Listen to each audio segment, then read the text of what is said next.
question from you. First, the Honorable FM and MOS will brief, then we will take some question from you.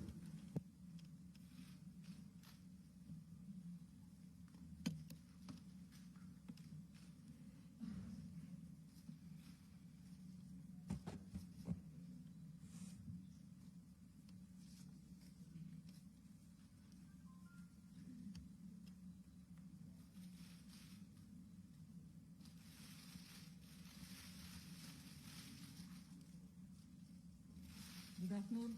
Can you hear me with my mask or should I remove it? Are you okay? It's better now?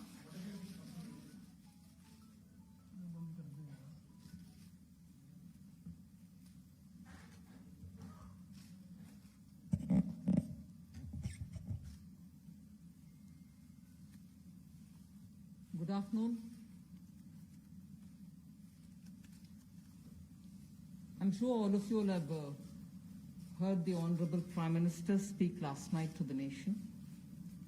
He laid out a vision, a comprehensive vision.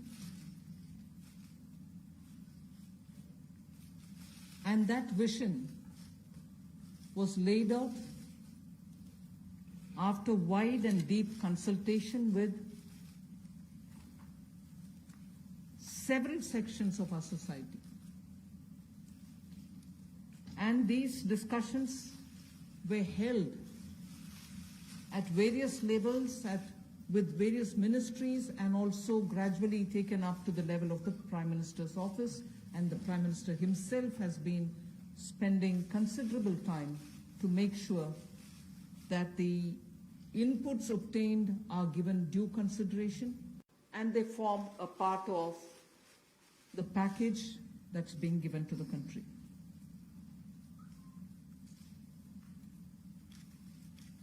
Essentially, this is to spur growth and to build a very self-reliant India. And that's where this whole initiative is called as Atmanirbhar Bharat Abhiyan.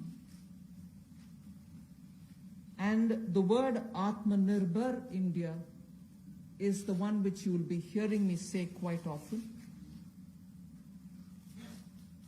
I know, coming from South India, a lot of people wondered what it actually meant. So for their benefit, I'll just say what it means in the 4 languages, subject of course to perfectionist corrections. Suya Sarbu Bharadam in Tamil, Suya Adharita in Telugu, Suyam Asarittan in Malayalam, and Swayam Avalambita in Kannada. Subject to correction, it may not be the perfect translation, but something to take it closer to what it means. So Atmanirbhar Bharat is what we are talking about. And you heard the Prime Minister clearly say that this is going to be resting on 5 important pillars. 5 important pillars: the economy, infrastructure, technology-driven systems, demography, and demand. So if these are the 5 pillars on which we are trying to build Atmanirbhar Bharat, the focus obviously will be what can be defined as the factors of production in today's language. Factors of production, all of us know that we've been hearing it: land, labor, capital, and enterprise. Today, we recast it, say it the same way, but then essentially referring to the very same factors of production, but in this Atmanirbhar Bharat, our focus therefore would be on those factors of production which are land, labor, liquidity, and law. So essentially it addresses issues of ease of doing businesses, ease of doing compliance and regulations being due diligence observed, and so on. And in this, The intention is to build brands. Intention is also to take local brands and build them to a global level. So there is a global value chain integration also as a part of this vision which the Prime Minister has put before us.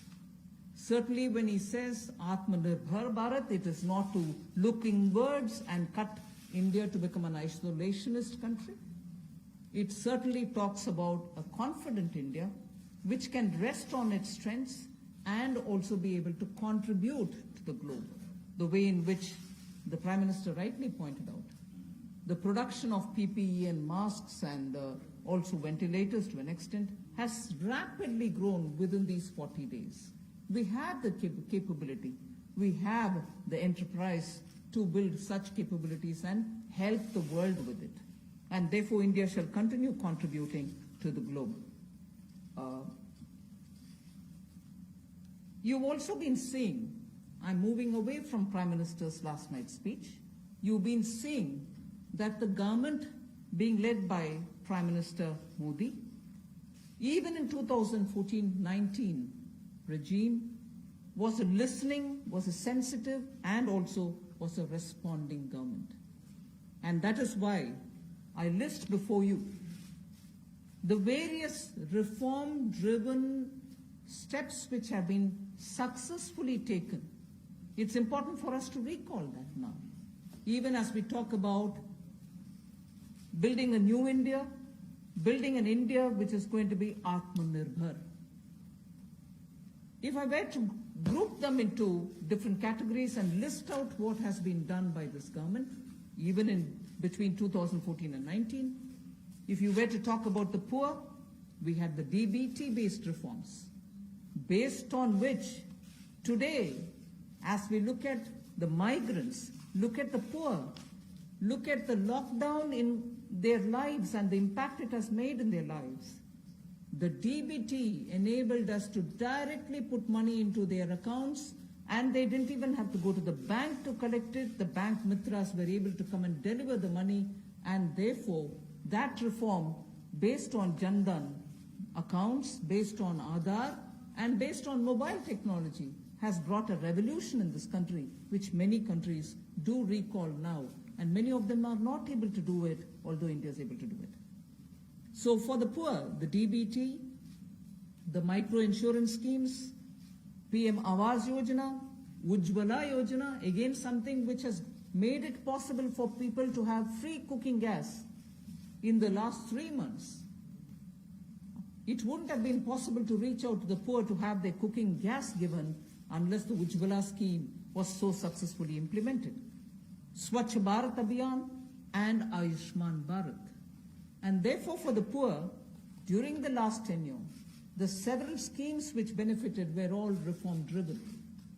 If I were to talk about agriculture in the same spirit, PM Fasal Bima Yojana, PM Kisan Yojana, which again has come off handy, that we were able to front load the money to the Kisan during this lockdown.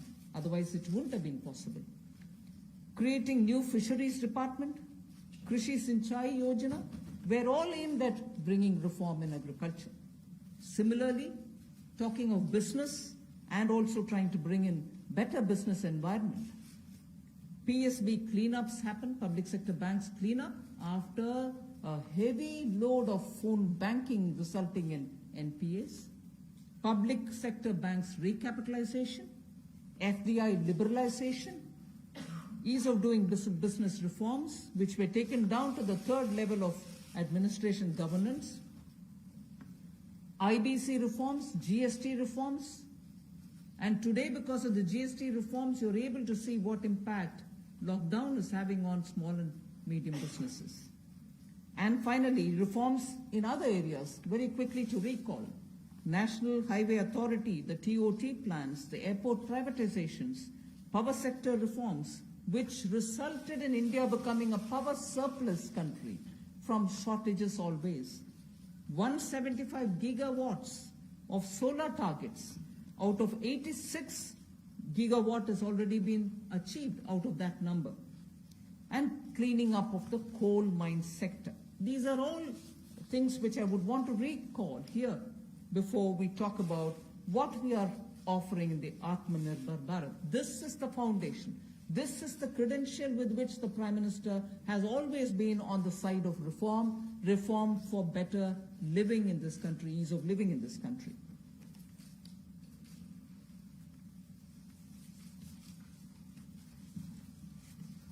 नमस्कार। कोविड-19 में देश और दुनिया के सामने बहुत सारे संकट खड़े किए और इन चुनौतियों के समय में भी भारत के यशस्वी प्रधानमंत्री आदरणीय मोदी जी अवसर देखते हैं और कहीं ना कहीं पिछले कल का उनका जो देश के प्रति संबोधन था उसमें स्पष्ट तौर पर दिखता है कि आत्मनिर्भर भारत बनाने के लिए ये जो संकल्प उन्होंने लिया है, ये जो सोच अपनी देश के सामने रखी है, इसने एक नई ऊर्जा देशवासियों में भर दी है। जहां अपने घरों तक सीमित थे लोग, आज वो आत्मनिर्भर भारत बनाने के इस संकल्प में जुड़ने जा रहा है और संकट में अवसर देख रहा है। और शायद यही कारण है कि दुनिया के मुकाबले अगर भारत का देखा जाए तो इस लड़ाई में बहुत अच्छे कदम रहे। यहां तक कि दुनिया भर के देशों में दवाइयां तक पहुंचाने का भी संकट के समय में अगर किसी ने काम किया तो भारत की दवाइयों की कंपनियों ने किया, जिसमें भारत को बहुत प्रशंसा भी मिली है। यही नहीं, सबसे पहले कोविड-19 को चलते मोदी सरकार ने जो पहला कदम उठाया वो प्रधानमंत्री गरीब कल्याण योजना के रूप में लेकर आए कि देश के गरीब को भूखा ना रहना पड़े, उसको कोई दुख तकलीफ ना हो। और 1,70,000 करोड़ का ये पैकेज माननीय वित्त मंत्री जी ने आप सबके सामने रखा था।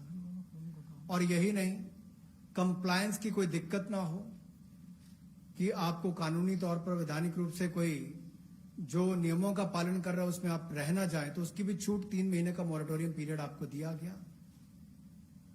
फिर आरबीआई के माध्यम से भी घोषणाएं हुई जिसमें लिक्विडिटी का फायदा आप सबको मिला, देश के करोड़ों लोगों को।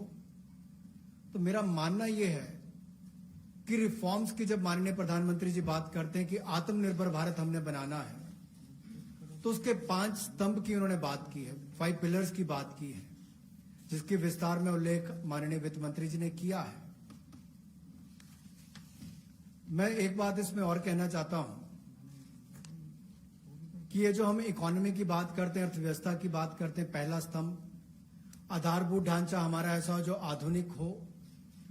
और यही नहीं, हमारे सिस्टम जो है वो 21वीं शताब्दी में हमें विश्वगुरु बना सकें, उस लायक हम बनाएं। वाइब्रेंट डेमोग्राफी की हम बात करते हैं, युवा शक्ति को हम राष्ट्र शक्ति और राष्ट्र निर्माण के रूप में लगाएं और उनका लाभ उठाएं। और डिमांड को कैसे बढ़ाना है और डिमांड सप्लाई चेन का समन्वय कैसे बना रहे और अर्थव्यवस्था आगे और कैसे बढ़े, इसके इस्तेमाल को करने की भी जरूरत है। बोल्ड रिफॉर्म्स का पूरा लेखा जोखा माननीय वित्त मंत्री जी ने पिछले 6 वर्षों का दिया है। मैं यही कहूंगा, बड़े निर्णय करने के लिए मोदी जी जाने जाते हैं। चाहे वो गुजरात में आए भूकंप के समय वापस कच्छ को खड़े करने की बात हो, या आज के संकट के समय भारत में पीपीई और मास्क के निर्माण की बात हो। और कहीं ना कहीं यही सोच भारत को आत्मनिर्भर भारत बनाने जा रही है। और इस आत्मनिर्भर भारत जो मूवमेंट है, इसमें हम आप सबको जोड़ने आए हैं। 20 लाख करोड़ का ऐतिहासिक पैकेज माननीय मोदी जी ने पिछले कल घोषणा की है और प्रधानमंत्री जी ने हमें निर्देश दिया है कि प्रतिदिन अलग अलग सेक्टर्स को लेकर आप सबके बीच में आकर इसकी विस्तार में हम लोग जानकारी दें। तो माननीय वित्त मंत्री जी आपको अगली जानकारी देंगे कि आज किस सेक्टर को लेकर हम आप सबके बीच में आए हैं। लेकिन बोल्ड रिफॉर्म्स 6 वर्ष भी होती रही, अब भी होगी, जब तक भारत आत्मनिर्भर नहीं हो जाता। उस दिशा में लगातार काम चलता रहेगा। So I broadly explained about the reform steps which were taken during the previous 14 to 19 tenure of this government. And after the 2019 elections, the July budget was presented. Post that, immediately, in this very hall, we met several times, over several fortnights, when we had to respond to the call of the hour, the need which was felt by the SMEs and many others. And all this only to underline the fact that you're speaking with a sensitive, a responsive, and a government which believes in consultation. So then after that, the budget of February 2020 was presented, but soon after came Corona. And after the parliament session was concluded, within hours of the announcement of the lockdown, the PM Garib Kalyan package was announced, about which Amos has briefly referred. The numbers are something which are worth recalling here because we are going to have to build on that. 52,606 crores into DBT account of 41 crore bank account holders, the Jan Dhan account holders. 18,000 crore worth grain and pulse transfers happened, in which 48 lakh metric tons of wheat and rice have been distributed, costing 69 crores, to 69 crore account ration card holders. 71,738 metric tons of pulses have been distributed to 6.25 crore card holders. Aside from this, non-card holders have also been distributed grains. And I mentioned a minute ago about the Ujjwala scheme, which helps distribution of free cylinders. Divyang and old age pensioners have all been also given assistance. So after the lockdown, within a couple of hours, meaning within a day or two, we came with that announcement of the Garib Kalyan package. With that, there was also a compliance and also due diligence related deadline dates which were postponed so that ease of compliance could come in. Beginning today, I come over to speaking about today. Beginning today, for the next few days, I shall be coming with this entire team before you to put out the details of the vision which PM has put forth yesterday.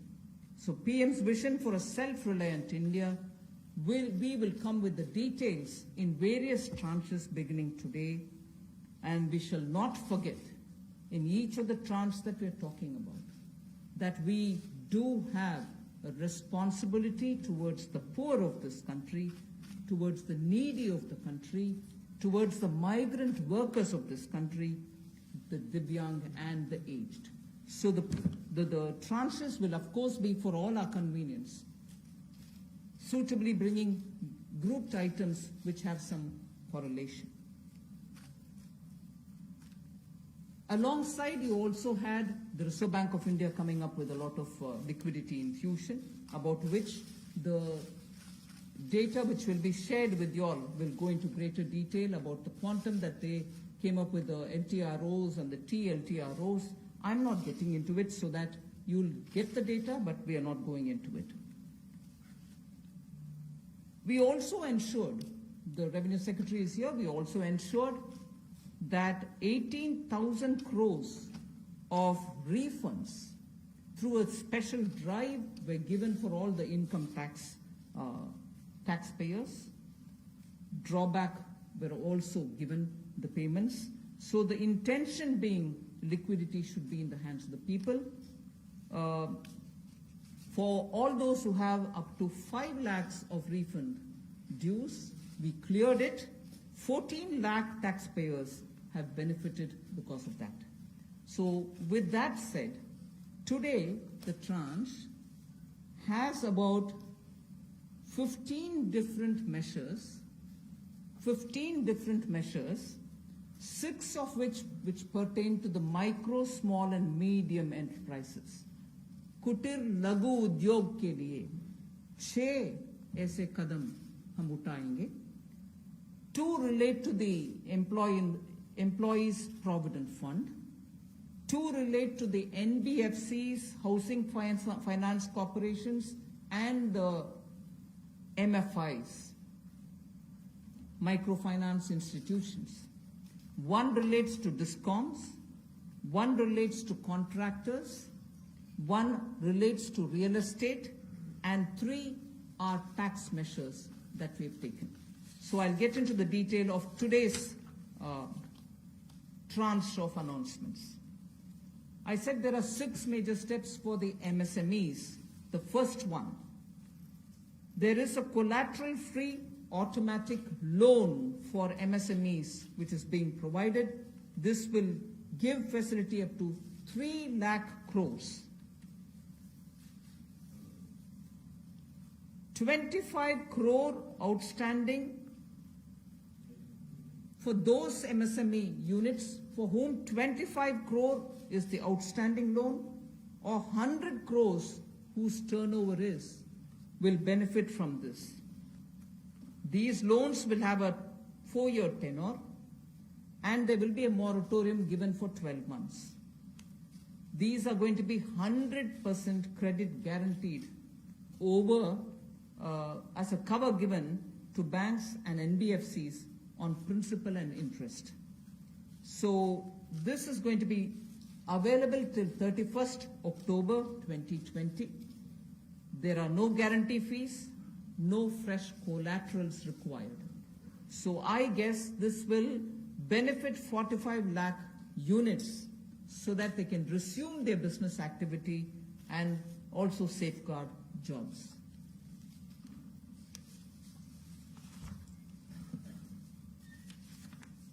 प्रधानमंत्री गरीब कल्याण योजना में जहां सबसे पहले Covid health workers के लिए 50 लाख रुपए की इंश्योरेंस पॉलिसी का प्रावधान किया गया था, वहीं पर 80 करोड़ गरीबों को 5-5 किलो गेहूं या चावल देने का प्रावधान किया गया और पूरे देश भर में पीडीएस के अलावा अतिरिक्त ये 5-5 किलो उनको दिया गया, पिछले महीने भी और इस महीने भी. इसके अलावा ये प्रति व्यक्ति 5-5 किलो था और प्रति परिवार दाल देने का भी काम किया गया 1 किलो.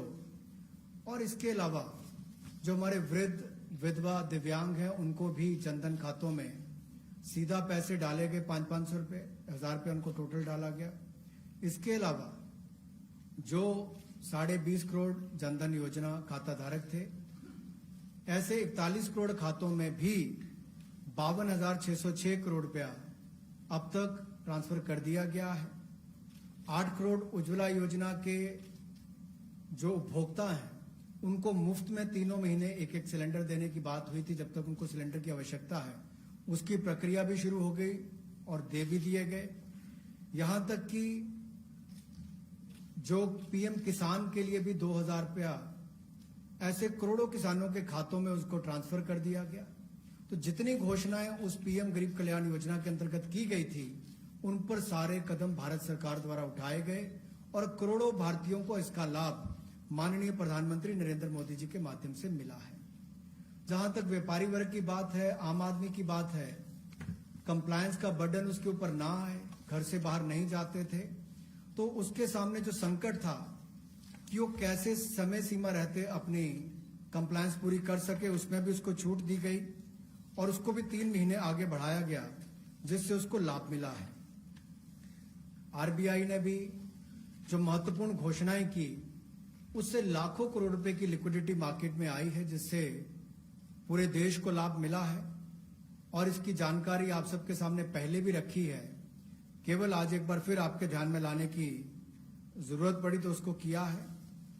एक जो मीडिया के माध्यम से हमारी जानकारी हमें मिली और जो वीडियो कॉन्फ्रेंस और बाकी सब वार्तालाप बाकी लोगों से हुआ, मध्यम, सूक्ष्म, लघु उद्योग, कुटीर उद्योग, घरेलू उद्योग जो है, इन सब के सामने बहुत बड़ी मुसीबत थी कि पैसों की भारी कमी थी. इन सब के लिए क्या किया जाए, ये भारतीय अर्थव्यवस्था की रीढ़ है। ये जो हमारा सूक्ष्म लघु मध्यम उद्योग है, कुटीर उद्योग है, गृह उद्योग है, इन सबका एक बहुत महत्व है। 12 करोड़ से ज्यादा लोगों को ये रोजगार देते हैं। तो ऐसे कारोबार और व्यापार करने वाले, विशेष तौर पर एमएसएमई सेक्टर जो है, इसके लिए आज एक बहुत बड़ी घोषणा है कि collateral free automatic loan 3 lakh crore रुपए का मध्यम सूक्ष्म लघु कुटीर और गृह उद्योग को मिलेगा। इसमें किसी को अपनी ओर से कोई गारंटी, कोई कोलेटरल देने की आवश्यकता नहीं है और इसका समय सीमा भी 4 वर्ष की होगी और पहले 12 महीने यानी कि पहला 1 वर्ष उनको प्रिंसिपल रीपेमेंट नहीं करना पड़ेगा, इनके मूलधन का चुकाना नहीं पड़ेगा, मूलधन को नहीं चुकाना पड़ेगा और 12 महीने की इस पे छूट रहेगी और 4 वर्ष के लिए उनको ऋण दिया जाएगा। तो 3 लाख करोड़ रुपए का ये ऋण, ये हमने बगैर किसी गारंटी, बगैर किसी कोलेटरल के भारत के मध्यम सूक्ष्म लघु उद्योग, कुटीर और गृह उद्योग के लिए मोदी सरकार ने करके दिया है। I just moved to the next one, which is about a 20,000 crore subordinate debt proposition which we are bringing. If the earlier one, which was just now explained by the MOS, was for standard MSMEs who, because of lockdown, couldn't move forward because they didn't have money, they didn't have cash coming in. So for buying raw materials or paying the wages, if they had a problem, you had that emergency credit line which we spoke about just a minute ago. Now I come to talking about subordinate debt through which we want to infuse about 20,000 crores. These are meant for stressed MSMEs. So if you're providing for the standard, you're now providing for the stressed MSMEs. Now the stressed MSMEs do have a problem of equity. So for them, through a subordinate debt provision, we want to provide about 20,000 crore liquidity. 2 lakh MSMEs are likely to benefit from this. The functioning of the MSMEs which are NPA or are stressed, all of them will be eligible. For this subordinate debt-based scheme, NPAs or stressed MSMEs will all be eligible for this. The government will be providing about a 4,000 crore as its contribution to the MSE, the Credit Guarantee Trust, and they will be then able to provide the partial credit guarantee support to the banks, as a result of which stressed and NPA MSMEs will immediately benefit.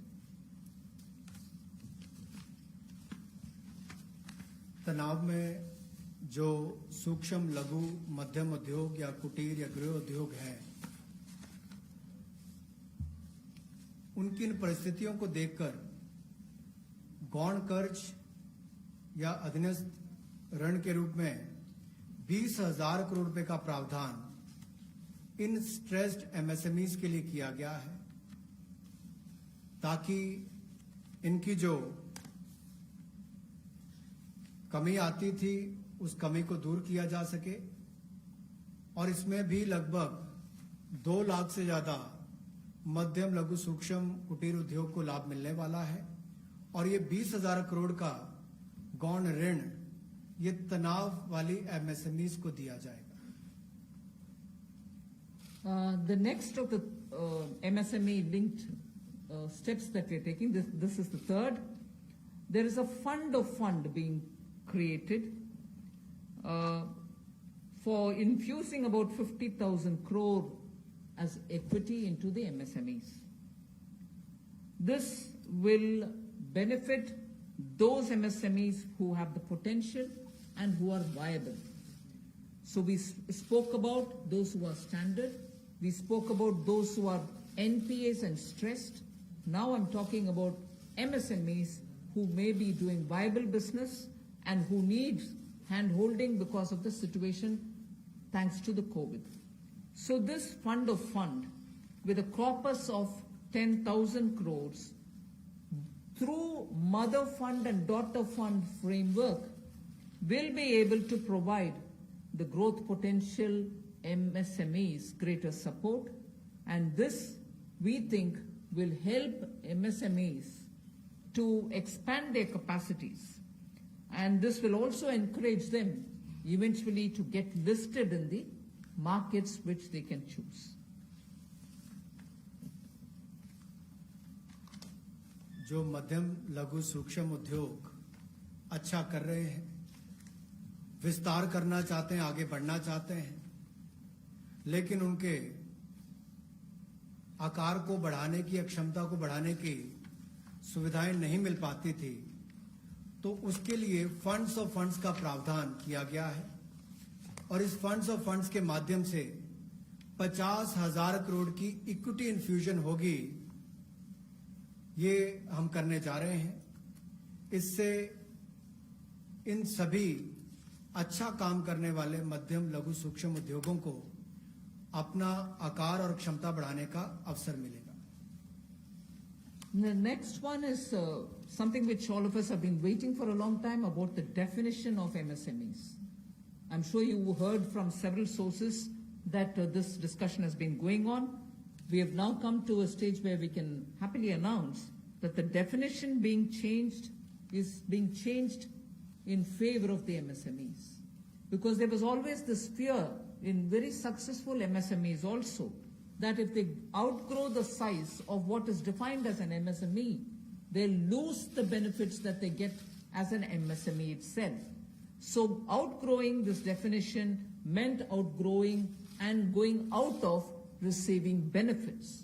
Therefore, MSMEs preferred to remain within the definition rather than grow. Now what we are coming with is a change in the definition of MSME so that they need not worry about growing in size. They will still be able to get quite a lot of benefits which otherwise, as an MSME, they had got. So now how do we change it? I told you why we are changing the definition. How are the changes being brought about? What exactly is the change which is coming in?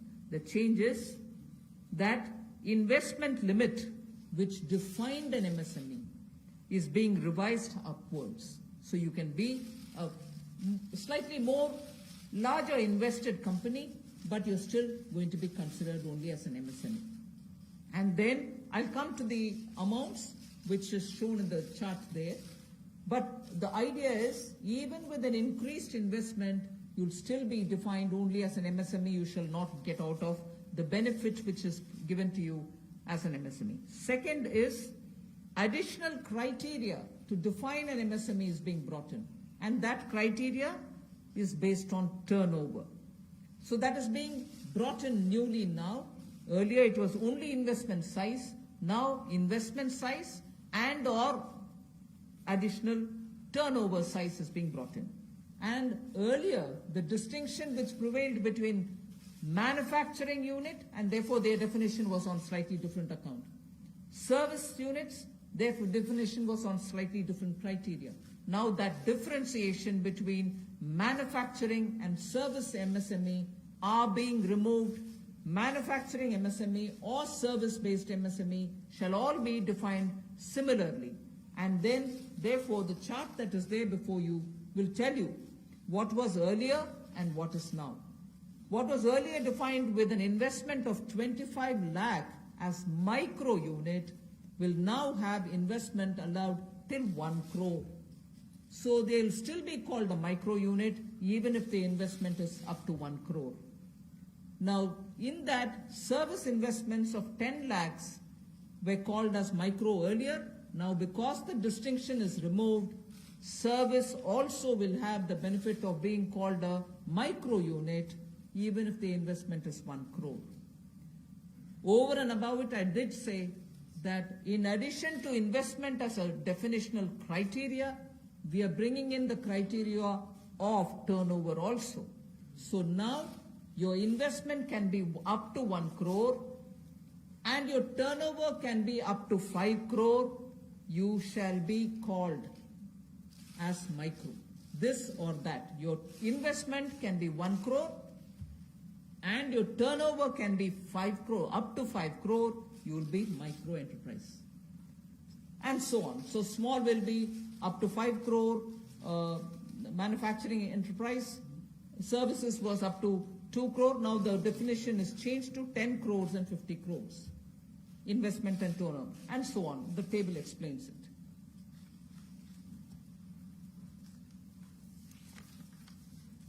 सूक्ष्म लघु मध्यम उद्योग में इसकी परिभाषा में कम दहलीज होने के कारण ये लगातार संकट रहता था कि अगर हम इससे बाहर जाएंगे तो हमें जो हमारे बेनिफिट्स मिलते हैं, लाभ मिलते हैं, उससे हाथ धोना पड़ेगा। और यही कारण था कि हमारे कुटीर सूक्ष्म लघु उद्योग कभी बड़ा बनने का सपना नहीं देखते थे, और सपना देखते भी थे तो ये जो सीमा इसके लिए रखी गई थी, कम दहलीज थी, इसके कारण ये बड़े नहीं हो पाते थे। और कहीं ना कहीं जो आज कंपटीशन है उसमें फिर ये बहुत पीछे रह जाते थे। वर्षों लंबित मांग है, वर्षों से मैं सुनता आ रहा हूं, चौथी बार एमपी बन गया, कब से शुरू हो रही आज तक वही मांग है। मैं धन्यवादी हूं प्रधानमंत्री मोदी जी ने इस पर यह कदम उठाने के लिए कहा है।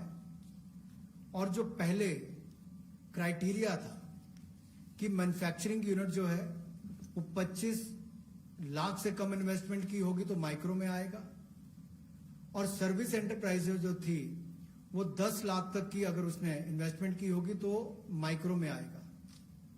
अब इसमें एक बदलाव किया गया है कि निवेश की लिमिट को तो बढ़ाया ही गया है, साथ में कारोबार को भी जोड़ा गया कि आपने व्यवसाय या कारोबार कितना उस वर्ष में किया है। तो इसको इन्वेस्टमेंट को बढ़ाकर माइक्रो के लिए 25 लाख से बढ़ाकर 1 करोड़ तक की जो इन्वेस्टमेंट करेगा वो माइक्रो यूनिट कहलाएगा।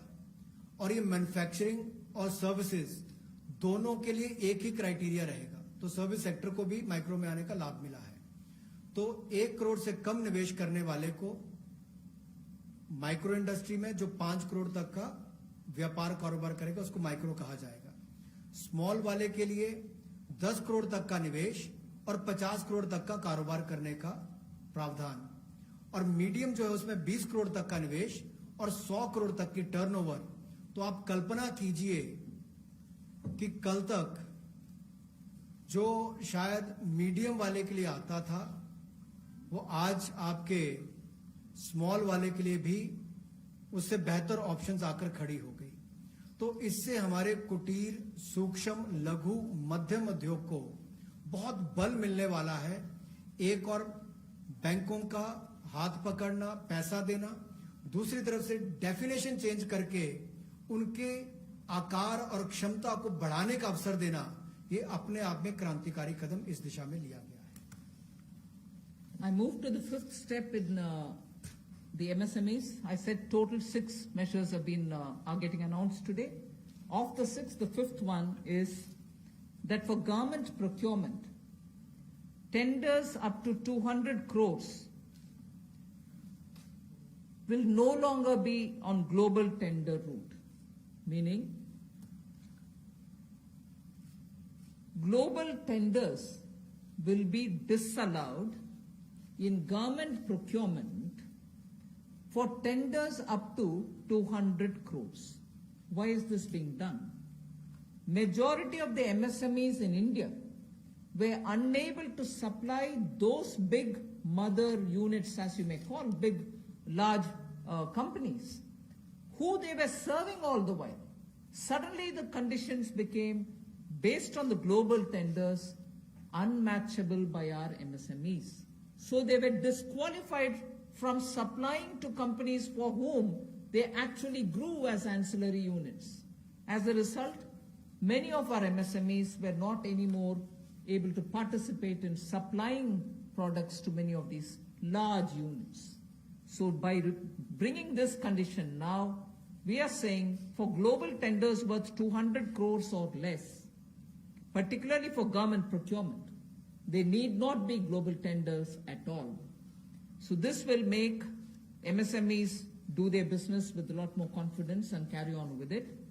Self-reliant India will also then be able to serve Make in India, because small units can now be participant in government purchases.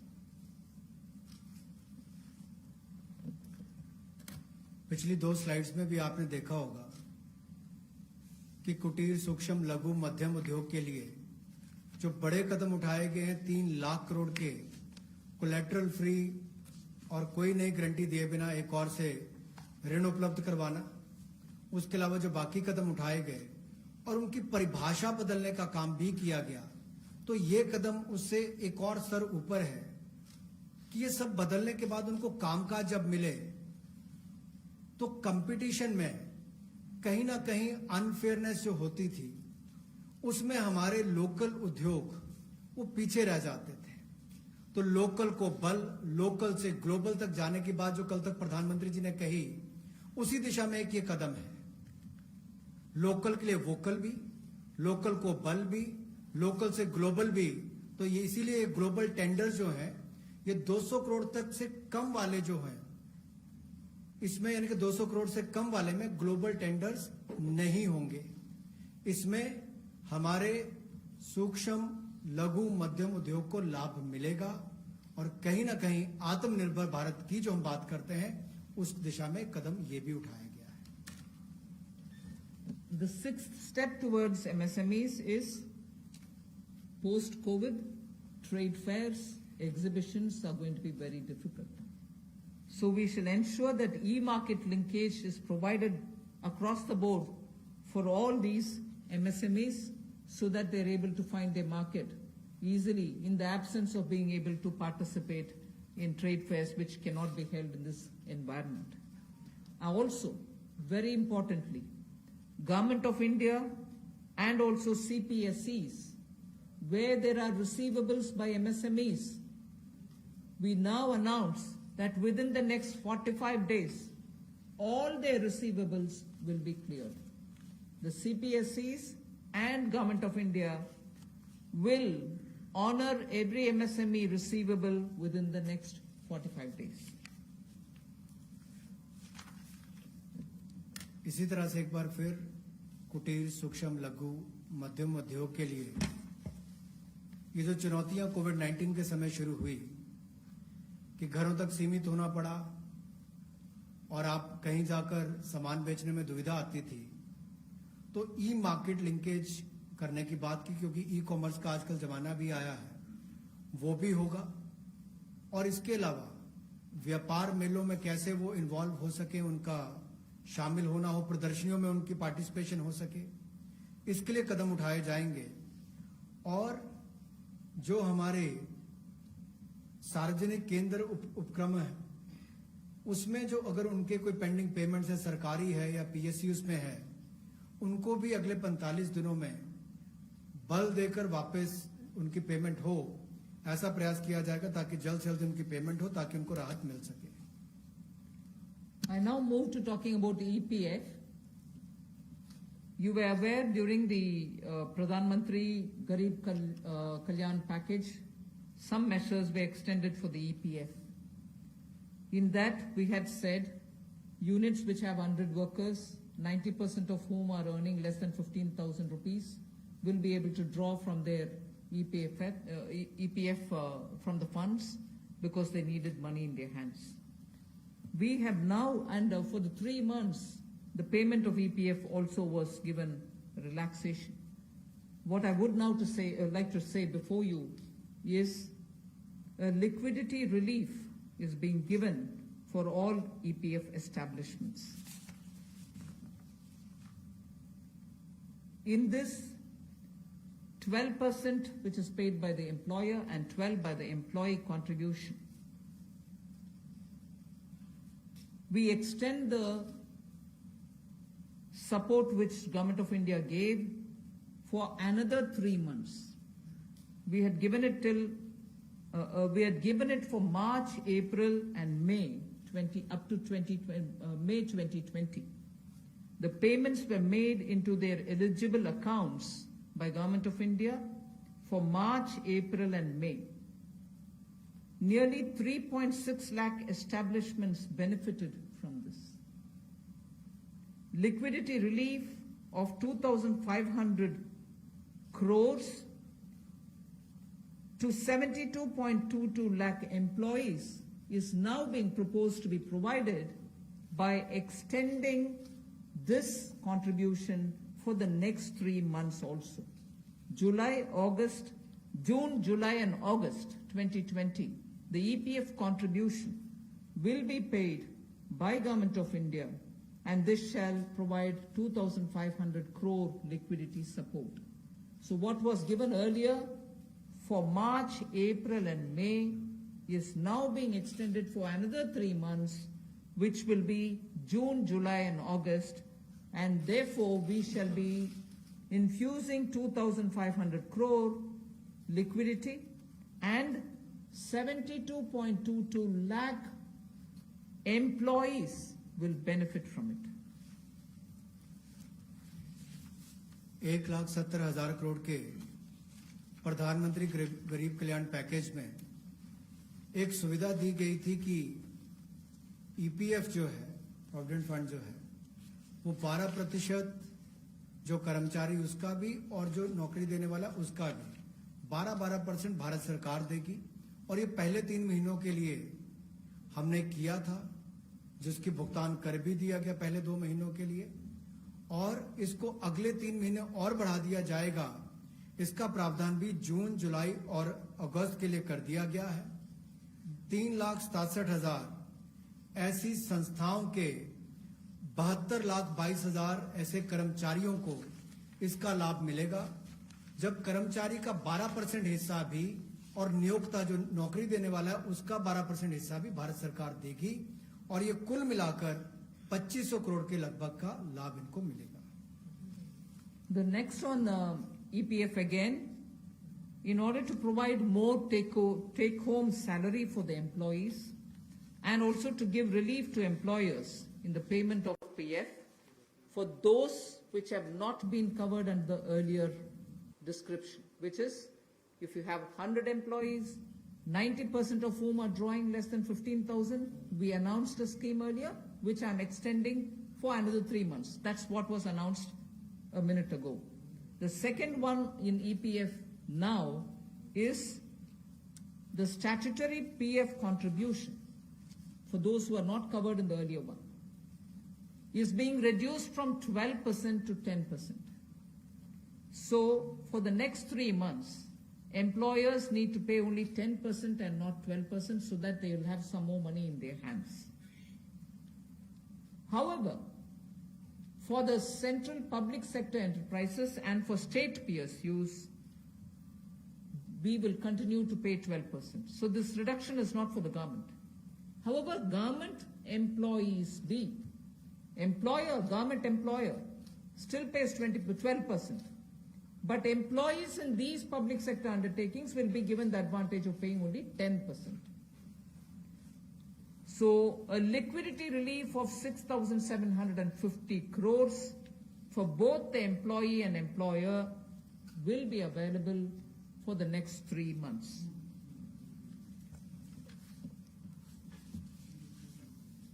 एक और प्रावधान, क्योंकि आज के समय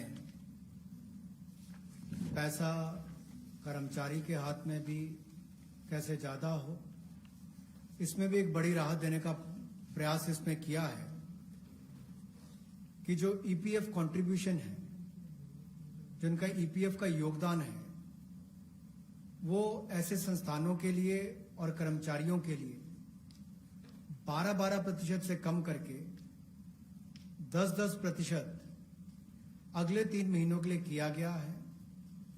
इससे कर्मचारी भी और संस्थान दोनों को लाभ मिलेगा। लेकिन जो सरकारी हमारी संस्थान है, सेंट्रल पीएससीज हैं, इनके लिए 12% ही रहेगा, उसमें कोई बदलाव नहीं किया गया है। तो इससे कुल मिलाकर 6,750 करोड़ रुपए का लिक्विडिटी सपोर्ट इनको मिलेगा और एक तरह से 6,750 करोड़ रुपया ज्यादा इनके हाथ में आएगा। The next one is about non-banking financial companies, housing finance corporations, and microfinance institutions. We have been hearing, in spite of a lot of steps which the RBI took, in spite of all the provisions that we made between the July budget and February budget, it was felt that the NBFCs were not able to get enough resources. And particularly some NBFCs which were not very highly rated had particular difficulties in comparison to the others. So, Government of India now launches a 30,000 crore special liquidity scheme. Under the scheme, investment will be made in both primary and secondary market transactions where investment grade debt papers, this is not infusing equity, this is taking and buying debt papers of NBFCs, housing finance corporations and microfinance institutions, and not high quality debt papers, they can be investment quality also.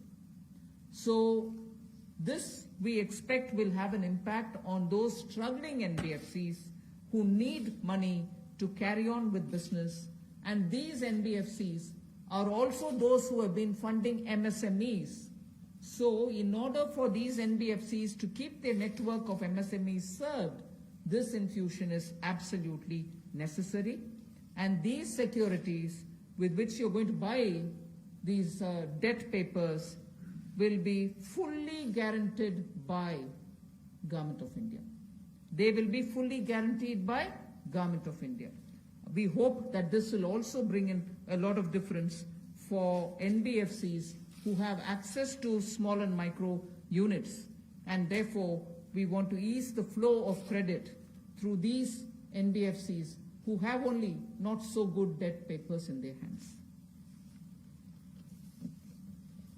गैर banking वित्तीय कंपनियां NBFCs या फिर हमारे housing finance companies और micro finance institute, इन सब के लिए जो इनके पास लिक्विडिटी की कमी आती थी, धन का अभाव होता था, उसके लिए ये नई योजना लेकर आए हैं जिसमें 30,000 करोड़ रुपए का विशेष तौर पर प्रावधान किया जाएगा। स्पेशल लिक्विडिटी स्कीम ये होगी जिससे इनके धन की आपूर्ति भी होगी, और इसके माध्यम से जहां एक और हाउसिंग सेक्टर को बल मिलेगा, एमएसएमई सेक्टर को बल मिलेगा, उसका भी लाभ हमारे अर्थव्यवस्था में और नीचे आम आदमी को पहुंचेगा, और इसका पूरी तरह से गारंटी भारत की सरकार देगी। The next facility also for the NBFCs is to give 45,000 crore liquidity infusion through a partial credit guarantee scheme for the NBFCs in particular. This is an existing scheme, but we are expanding its scope. Expanding its scope only because it will now cover borrowings such as primary bond issued, the commercial papers. So all these will constitute the liability side of the balance sheet, but we are getting into that area also. But in this case, as different from the previous one, 20%, the first 20% loss alone will be borne by the guarantor, which is Government of India. The first 20% loss. So in this again, AA rated papers below and also below that will all be included. Even unrated papers will be eligible for investment. This we think will help many of the microfinance institutions, and with this, if money goes into their hands, even based on unrated papers, we guess they will have liquidity to reach out to the MSMEs who may be in the far-flung areas. जहां पहली 30,000 करोड़ की liquidity guarantee scheme लेकर आए थे, liquidity scheme लेकर आए थे NBFCs के लिए, एचएफसीज और एमएफआईज के लिए, वहीं पर अब आंशिक ऋण गारंटी योजना, ये लगभग 45,000 करोड़ रुपए की एनबीएफसीज का इसमें प्रावधान किया गया है। इसमें भारत सरकार गारंटर होगी, जो 20% का नुकसान इसके द्वारा सहन किया जाएगा, वहन किया जाएगा। और यही नहीं, इसमें AA पेपर और इससे भी नीचे वाले जो है उसको भी इसमें पैसा मिल पाएगा, ऋण मिल पाएगा। और इसके अलावा जो अनरेटेड पेपर एलिजिबिलिटी है इन्वेस्टमेंट के लिए, वो भी इसमें प्रावधान किए गए हैं ताकि ज्यादा इसका स्कोप बढ़ सके, ज्यादा लोगों को इसका लाभ मिल सके, और कुल मिलाकर इससे भी नई लैंडिंग जो है, यानी कि कर्जा दिया जा सके, सूक्ष्म लघु मध्यम उद्योग को और आम नागरिकों को भी मिल सके, उसके लिए इसका प्रावधान किया गया है। I move over to talking about the DISCOMs. DISCOMs today are facing unprecedented cash flow problems. They desperately need help.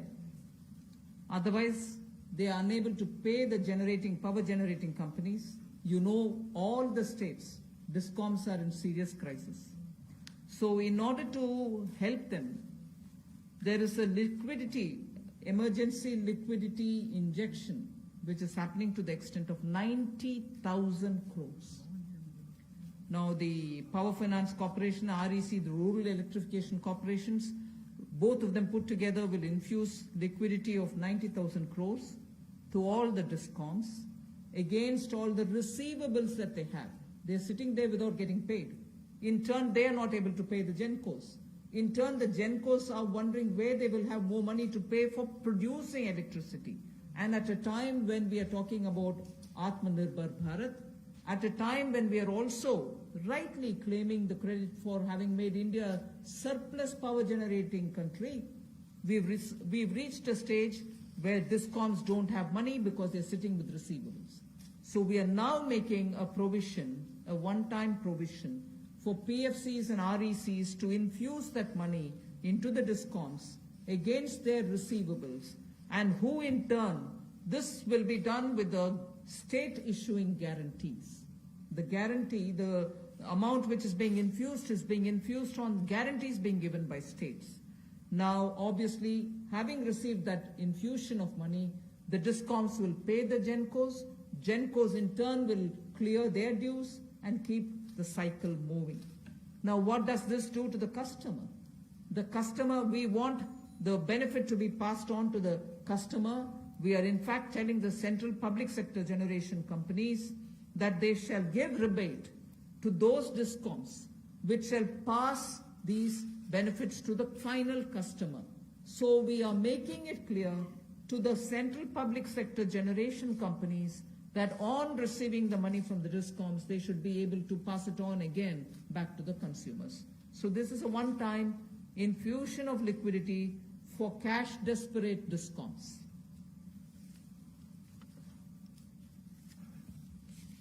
बिजली वितरण कंपनियों की आय में जो भारी कमी आई है और लेनदारी जो इनके कई राज्यों से बढ़ी है, उसके कारण भी ये अभूतपूर्व नकदी प्रवाह की स्थिति इनको देखनी पड़ रही है। इन परिस्थितियों में आम उपभोक्ता को भी नुकसान ना हो, बिजली उत्पादन करने वाले भी और बिजली वितरण करने वाले भी इस अभूतपूर्व समस्या में कहीं उलझकर ना रह जाएं, इसके लिए 90,000 करोड़ रुपए का प्रावधान डिस्कॉम्स के लिए किया गया है, बिजली वितरण कंपनियों के लिए किया गया है।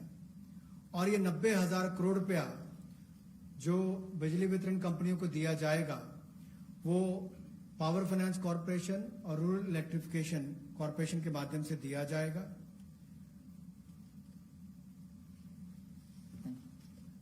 I move over to the next, which deals with contractors.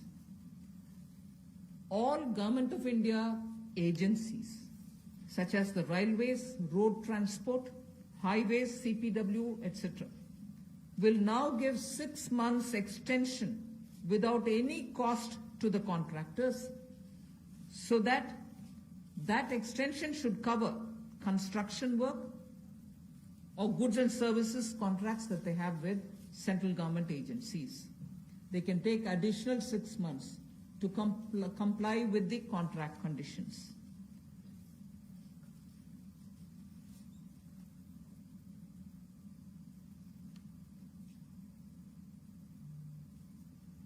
I didn't get it.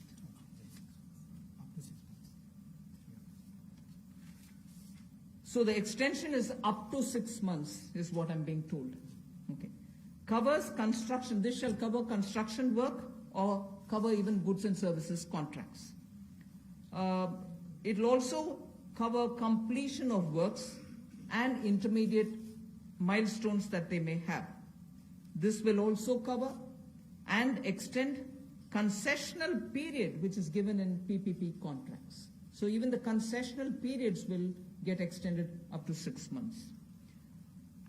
And in order to facilitate greater liquidity which they can obtain, government agencies will partially release bank guarantees to the extent of the partially completed contracts.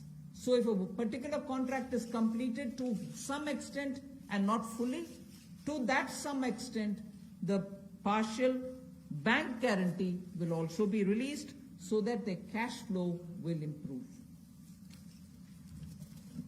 जहां एक और पहले 200 करोड़ तक के tenders global नहीं होंगे, एक वो राहत दी गई। अब उसके बाद जो अभी काम हमारे कॉन्ट्रैक्टर्स कर रहे हैं देश भर में, चाहे वो रेलवेज का हो, सड़कों का हो, हाईवेज का हो, सेंट्रल पब्लिक वर्क्स का हो, अलग अलग डिपार्टमेंट्स के हों, क्योंकि कोविड के कारण ये समस्या खड़ी हुई, तब उनको 3 महीने से ज्यादा 6 महीने तक की राहत इसमें दी जा सकती है एक्सटेंशन के रूप में, ताकि उनको कोई खामियाजा ना भुगतना पड़े।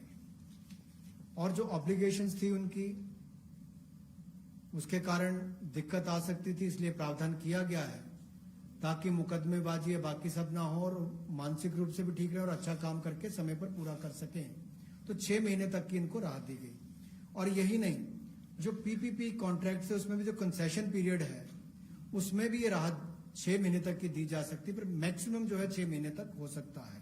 केस टू केस मैटर करेगा। और जो सिक्योरिटी दी जाती थी पार्शियल, उसको रिलीज किया जा सकता है आंशिक रूप से। सिक्योरिटी दी जाती थी पार्शियल, 70% किसी ने काम किया और उसके एवज में उसकी आंशिक रूप से वो बैंक गारंटी को वापस किया जा सकता है, ताकि उसके पास और लिक्विडिटी और काम करने के लिए आ सके। एक बहुत बड़ी राहत इस तरह से कॉन्ट्रैक्टर्स को भी देश भर में देने का एक प्रावधान किया है। 80% किया होगा तो उसके अनुसार, 60% किया होगा तो उसके अनुसार, लेकिन कुल मिलाकर उसके पास पैसा ज्यादा है ताकि वो काम काज में उसको कहीं दिक्कत ना आए।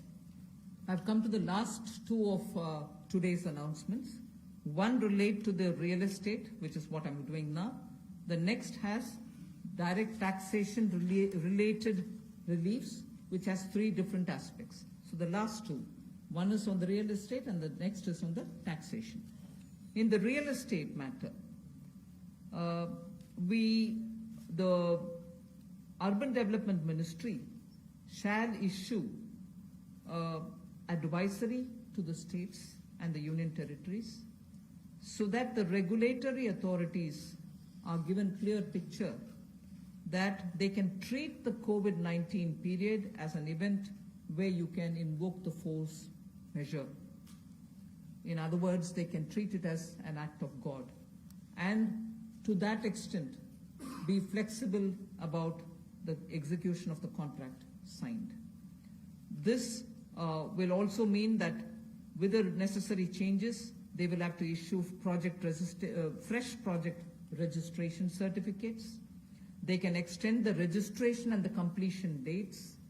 Suo motu, they can do it by 6 months for all registered projects, expiring on or before 25th March 2020.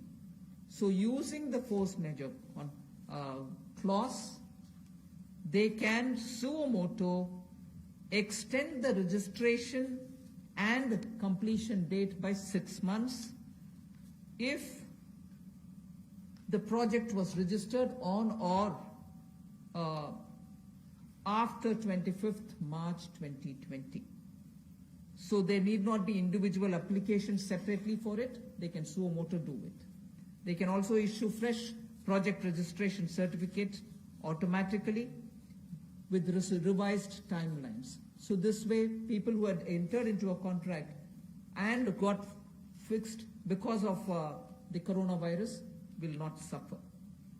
These measures, we think, will de-stress developers, and real estate industry, which is already in difficulty, will benefit with the new timelines. कोविड-19 का प्रभाव हमारे real estate projects पर भी पड़ा होगा। और इसके लिए ही ministry of housing and urban development ये राज्य की सरकारों को और यूटीज को एडवाइस भी करेगी कि उनकी जो रेगुलेटरी अथॉरिटीज हैं वो एक प्रावधान करें कि जो रजिस्ट्रेशन और कंप्लीशन डेट है उसको सुओ मोटो 6 महीने तक आगे बढ़ा दिया जाए और इसकी जो 25 मार्च तक जो एक्सपायरी डेट थी यानी कि उसको 6 महीने तक आगे बढ़ा दिया जाए और इसमें कोई इंडिविजुअल एप्लीकेशंस मंगवाने की आवश्यकता नहीं है। जो 25 मार्च तक थी उसको वैसे ही 6 महीने तक का आगे विस्तार कर दिया जाए, उसको आगे अवधि को आगे बढ़ा दिया जाए। रेगुलेटरी अथॉरिटीज को भी यही अनुरोध किया गया है और इसमें ministry of housing and urban affairs के माध्यम से जाएगा कि 3 महीने तक पीरियड उसको भी आगे बढ़ा दिया जाए और जो फ्रेश प्रोजेक्ट रजिस्ट्रेशन सर्टिफिकेट्स हैं वो भी रिवाइज टाइमलाइंस के साथ दे दिए जाए। तो इसी तरह से रेरा के अंतर्गत जो टाइमलाइंस है उसको आगे बढ़ाने की जो बात कही गई है इसमें विस्तार में कही गई। I move over to talking about the tax-related proposals, which is my last. You're fairly familiar with the TDS and the TCS tax deductions which happen. We have now, from, let us say, tomorrow till 31st March 2021, reduced the TDS rates and the TCS rates by 25% of the existing rate. So if the existing rate is 100, it will be reduced by 25%. This shall apply to all payments, if they are payment for contracts or professional fees or interest or rent or dividend or commission or brokerage. All of these will be eligible for this 25% rate reduction. Through this, and as I said, this will be coming into force from tomorrow and last till March 31st, 2021. And this we think, this reduction we think will release nearly 50,000 crores in the hands of the people who otherwise would have paid it as TDS. This reduction alone is going to give 50,000 crores back to the people, in the sense it will be in their hands rather than coming in as payment of taxation. जो TDS rates हैं वो सभी non salaried payment वालों को, residents को, और TCS rate जो है उसमें 25% की कटौती की गई है फाइनेंशियल ईयर 2020-2021 के लिए, और इससे 50,000 करोड़ रुपए का लगभग लाभ आम जनता को मिलने वाला है। यानी कि अगर मेरा 100 रुपया बनता था तो मैं 100 रुपये की बजाय अब 75 रुपये दूंगा और उसमें 25% की कटौती की गई है। तो एक बहुत बड़ी राहत गैर वेतनभोगी इन सबके लिए, non salaried payment to residents, इनके लिए की गई है। The next is a set of dates which are getting extended for direct tax, some of the measures that we are taking. All pending refunds to charitable trusts and non-corporate businesses and professions, including that of proprietorship, partnership, LLP and cooperatives, shall be issued immediately. I did mention at the beginning that we have already refunded quite a lot of refunds which were either 5 lakhs or lesser to individuals who waited for their refund for a long time, and through that nearly 14 lakh people had benefited. Now we are saying that the pending refunds of all charitable trusts, non-corporate businesses, professions, proprietorships, partnerships, LLPs and cooperatives, many of whom can be very small. Many of these are in cooperative sectors, many are MSMEs, many are small partnerships. All their refunds will be given immediately, which will mean that they will get their due money, that's their money, they will get it back in their hands without any delay.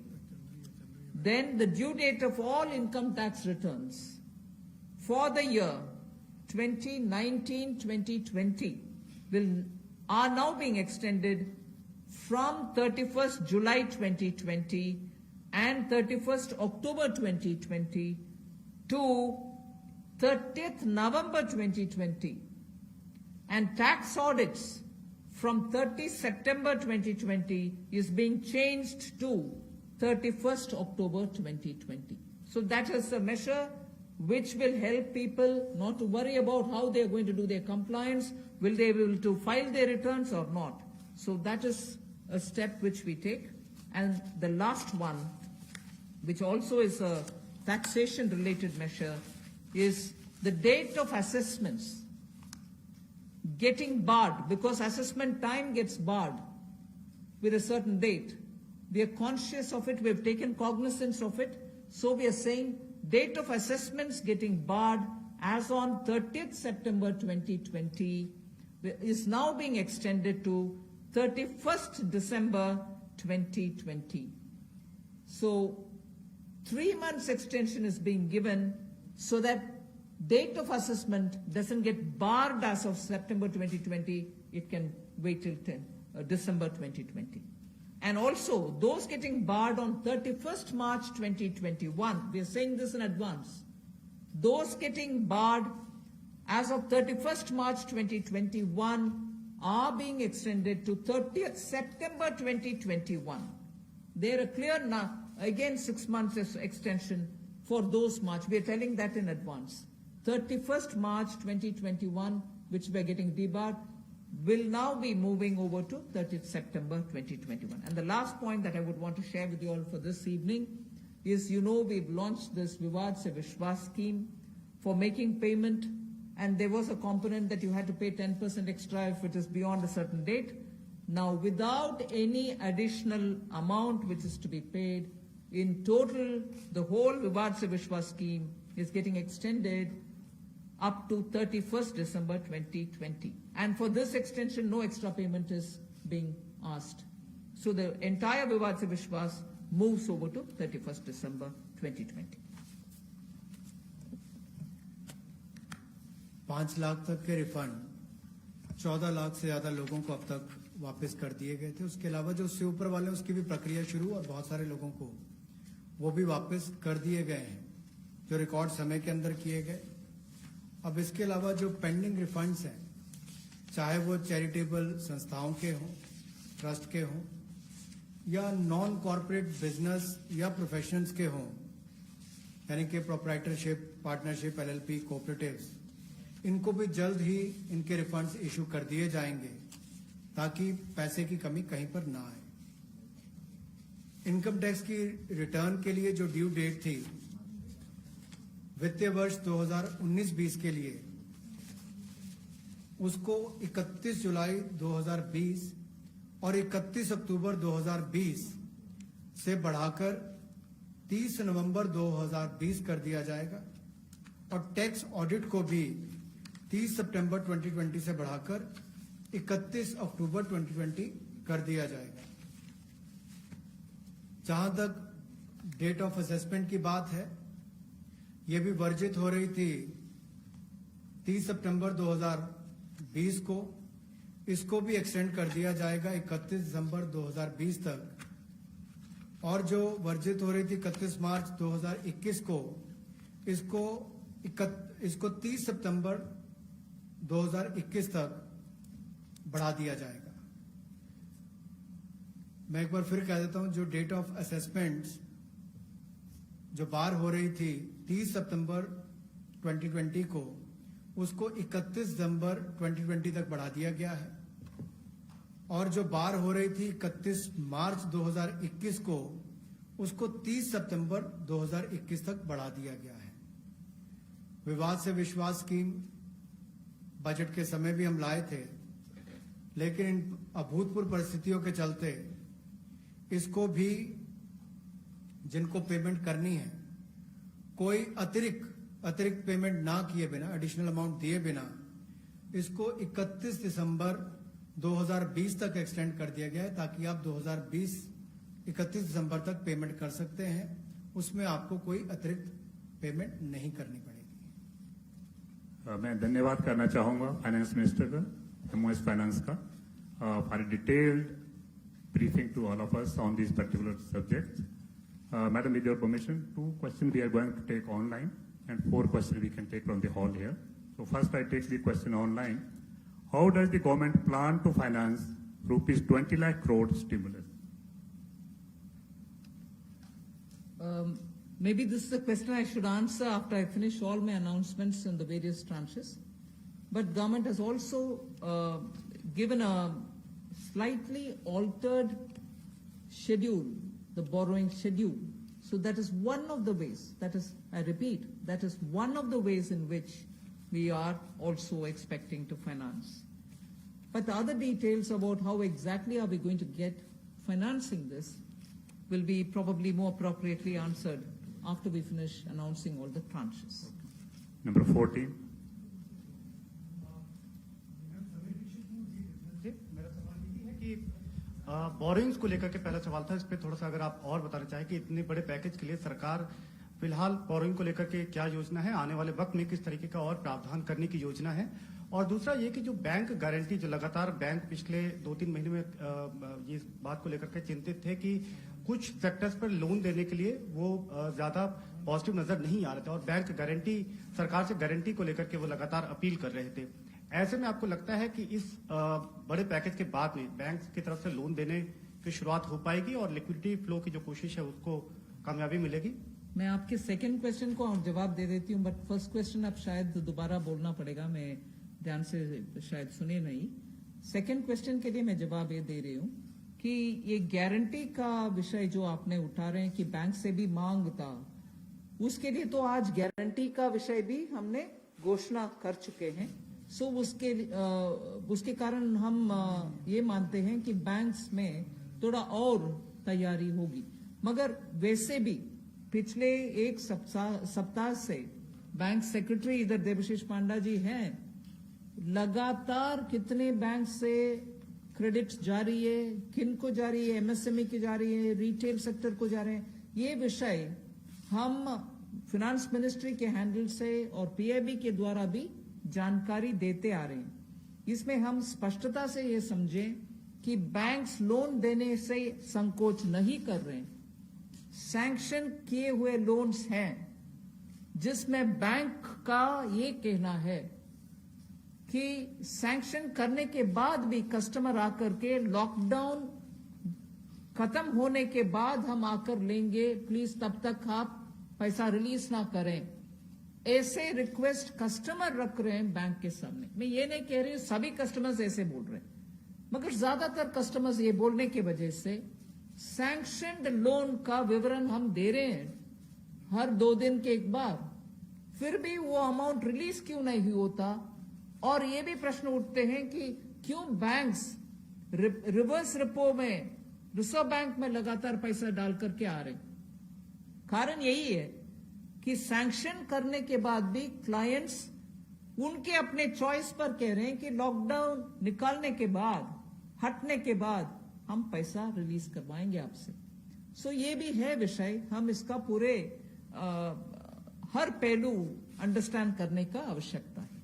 Your first question, that's alright, That's covered. Number 12. I'm Sapna here. Very good afternoon. Ma'am, 2 questions. A lot of queries are coming from various quarters that after the announcement of the additional borrowing by the government last Friday of 4.2 lakh crore approx, how much is of that's going to be taken care in terms of meeting the revenue gap, ma'am, and the stimulus which you've just mentioned. And ma'am, in today's announcements, would you be able to give us any indication as to what would be the cash outgo by the government? I think your first question is largely addressed already about where are we going to get the money from, and is the debt market going to be able to receive the announcement that's been made by the government last Friday. Yes, you're seeing how the market is responding, and that's no secret. It's not something anyone can hide. It's public domain information. I have broadly indicated the amounts But in any case, end of the all the announcements, 4 or 5 announcements, you'll get to know. And in any case, the Honorable Prime Minister has clearly said what is the total size of the stimulus package. Ma'am, related question online hai. Does the package announced by the Prime Minister yesterday is a standalone one, or it is inclusive of earlier package of 1.7 lakh crore and the other security items, 65 lakh crore liquidity measures announced by the RBI? That is all. You'll, as I said, whoever has asked that question online can wait till all the announcements are made. Number 9. Ma'am Monika ji business ma'am MSME sector में पहले से ही बहुत ज्यादा liquidity crunch था और UK Sinha committee ने ये सारी रिकमेंडेशंस पहले से ही दे दी थी, तो इतना समय क्यों लग गया? क्या हम लॉकडाउन का इंतजार कर रहे थे? और दूसरा ये कि अप्रैल के जीएसटी नंबर्स अभी तक नहीं आए हैं, तो एमएसएमई सेक्टर से काफी कंप्लेंट्स आ रही हैं और वो काफी रिक्वेस्ट कर रहे हैं कि एक जीएसटी एमनेस्टी स्कीम उनके लिए आ जाए, तो क्या हम उसकी आशा कर सकते हैं? एमएसएमई के लिए अभी इतनी सारी घोषणा, पता नहीं मुझे क्यों आप उसको लॉकडाउन के लिए हम इंतजार के, कौन इंतजार करते हैं जी लॉकडाउन के लिए? आप क्षमा कीजिए, मुझे कैसे उसका जवाब देना है पता नहीं चल रही है। मगर एमएसएमई के लिए हम धीरे धीरे जुलाई बजट में भी घोषणा किए, उसके बाद पार्शियल गारंटी का अनाउंसमेंट भी हुआ, फरवरी के बजट में भी एमएसएमई के लिए बहुत सारे कदम हमने उठाए, और अभी कॉम्प्रिहेंसिवली स्ट्रेस्ड हो, एनपीए हो, सस्टेनेबल और वायबल यूनिट्स हो, उन सब के लिए अलग अलग हिस्से पर एमएसएमई के लिए स्टेप्स उठा रहे हैं। और जीएसटी रेवेन्यू के ऊपर रेवेन्यू सेक्रेटरी को मैं बोलूंगी कि प्लीज। Number 30. आपने जो सवाल पूछा कि जीएसटी का जो अप्रैल महीने का फिगर अभी तक डिक्लेयर नहीं किया है, आपको मालूम है कि जीएसटी के जो रिटर्न्स फाइलिंग के डेट्स है वो सब एक्सटेंड हो गए हैं। एक बार जब अगर एक्सटेंड कर दिया जाए कि हमने बहुत सारे रिटर्न्स कहा है कि जून तक भरना है, या जो 5 करोड़ से ज़्यादा के जो लोग हैं उनको भी हमने टाइम दिया है, तो एक्सटेंशन देने के बाद अब जो ये जो फिगर्स है इसके बारे में स्पष्ट स्थिति जो है सो हमें 30 जून तक ही मिल पाएगा हमें। तो इसीलिए हम लोगों ने उस फिगर को अभी तो जो लोग पैसे दे पा रहे हैं वो दे पा रहे हैं, बाकी लोग 30 जून तक उनको अवधि दी गई है, उसके बाद ही हमें स्पष्ट स्थिति मालूम पड़ेगा कि कितना पैसा आया, किन लोगों ने रिटर्न फाइल किया है। जहां तक कि आपने एमएसएमई की बात की, जीएसटी रिफंड इस एक महीने में, अप्रैल महीने में टोटल इस फाइनेंशियल ईयर में अब तक करीब 11,000 करोड़ लोगों को जीएसटी का रिफंड दे दिया गया है। 11,000 करोड़ एक महीने में, और उसकी संख्या भी मैं बताऊं अगर तो करीब 27,000 लोगों को आईजीएसटी का रिफंड मिला है, और जो बाकी जो जीएसटी का जो रिफंड है करीब 1,39,000 लोगों को जीएसटी का रिफंड मिला है। Madam Sunil Prabhu, NDTV. Just 2-3 points. One, of course, was on the fiscal deficit. Where do you keep the target now? Because this is something that nobody visualized it. Prabhu, just may I intervene? Please focus your question on today's briefing part, because as Madam told, It's part of that, sir. 4-5 series Okay. briefing will be here, so please focus for the today's briefing. That is one part of it, madam. The fiscal deficit and, the states asking for FRBM and, certain measures which you have been part of the deliberations in that aspect. The second is that when you say the EPF and this package that is being given to MSMEs, especially, there is unemployment that is taking place. How are you going to safeguard that, through various measures vis-a-vis this? And what exactly is the outlay that we are envisaging in terms of from the finance minister? You've actually sort of spread like a bird's eye view of what's going to come. So I might want you to wait for the next announcements. 33. That's why I said it's spreading. 33. Ma'am मैं शैलेश हूँ NI से। Ma'am MSME को लेकर आपने तमाम announcement करे हैं, उसमें 2-3 तो क्लैरिफिकेशन चाहूँगा। एक तो जो एमएसएमई की डेफिनेशन आपने चेंज करी है उससे कितनी कंपनीज को बेनिफिट होगा, और जो 200 करोड़ से ऊपर के जो टेंडर हैं जो फॉर ग्लोबल टेंडर्स आते थे, कितने लोग जो हैं उससे, कितने ग्लोबल टेंडर्स उससे बाहर हो जाएंगे। और मैम एक सवाल मेरा ये है कि जो आज आपने अनाउंसमेंट करा है और जो इंफ्रास्ट्रक्चर का 1 लाख करोड़ का जो आप लोगों ने टारगेट करा है, उसमें से कितना इसमें अनाउंस हुआ है या अलग है कुछ? मैं ये प्रश्न जो आपने उठाया ग्लोबल टेंडर के विषय में, कोई बाहर नहीं होंगे लोग, इसमें पार्टिसिपेट करने के लिए हम कदम उठा रहे हैं ना। अगर ग्लोबल टेंडर का आवश्यकता नहीं है जिसके वजह से स्मॉल एंड मीडियम इंडस्ट्रीज उसमें भाग लेना मुश्किल समझ रहे हैं, हम उस रिक्वायरमेंट को ही हटा दिया कि ग्लोबल टेंडर कॉल फॉर ना करें, जिससे 200 करोड़ से कम वाले गवर्नमेंट प्रोक्योरमेंट में एमएसएमई भाग लें। एक्सक्लूशन नहीं है, इंक्लूशन होगा। Last question 104. वो आंकड़ा मैं बाद में दूंगी। अभी the intention of that definitional change is to have more companies remain as micro, small and medium enterprises. Growing की वजह से वो इस definition से बाहर ना हो जाएं, इसके लिए कितने यूनिट बेनिफिट होंगे? If anybody of the secretaries have that information, they can give. नहीं तो हम आपको कैलकुलेट करके देंगे कि इतने यूनिट इससे दोबारा एमएसएमई के डेफिनेशन के अंदर आएंगे।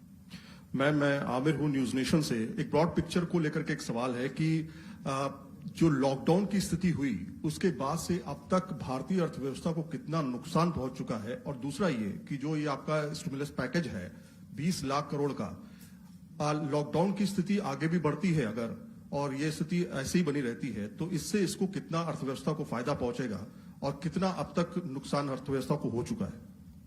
आप दोनों प्रश्न इतना स्पेकुलेटिव प्रश्न पूछ रहे हैं मेरे से, जवाब देना मैं आसान नहीं समझ रही हूँ।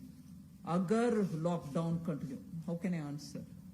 1 सेकेंड, लॉकडाउन के वजह से क्या नुकसान हुआ आंकड़ा करने के लिए अभी समय नहीं है। हम रिस्पॉन्ड कर रहे हैं जिससे न्यू इकोनॉमी उभर कर आना है और सभी स्ट्रेंथ के साथ उनके बिजनेस रिवाइव करना है, उस रास्ते पे हम चल रहे हैं। इसीलिए I can't answer even your first question, I am sorry. Where from this question is coming? Please, just last question has already been taken. I know that there are large number of questions today, but friends, as we are meeting regularly for next 2-3 days, so please, it's end of thought, sir. I thank you, madam, and thank MOS. Thank you very much.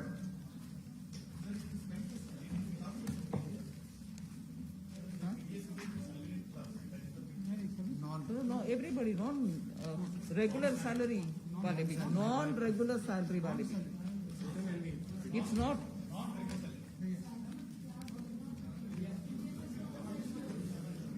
TDS is for professionals, TCS is for others, no?